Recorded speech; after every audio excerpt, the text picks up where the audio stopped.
మీరు successful comedy writer, ఇప్పటివరకు చేసిన comedy, you are the most successful comedy writers in Telugu.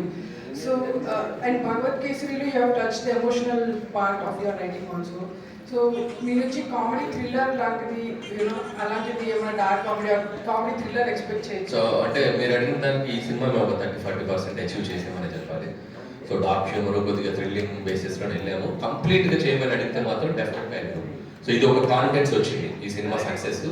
So 200% next చేయబోయే genres లేకపోతే ఈ సినిమా సీక్వెల్ కానీ ఏదైనా అనుకున్నప్పుడు సో దాని ఇంపాక్ట్ కొద్దిగా పెంచి చేసేలా మాత్రం చేస్తాం. Venkatesh garu sir, sir sir this is షెల్దు and so first of all congratulations sir.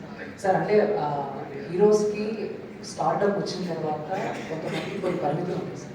But నేను చిన్నప్పటి నుంచి చూస్తున్నాను మీ సినిమాలు, అవి ఎక్కడ మీకు లేనట్టు అనిపిస్తాయి. ఎందుకంటే నూనా కల్చర్లో ఒక డైలాగ్ ఉంటుంది, జబ్బలు కనిపించేలా అదే బని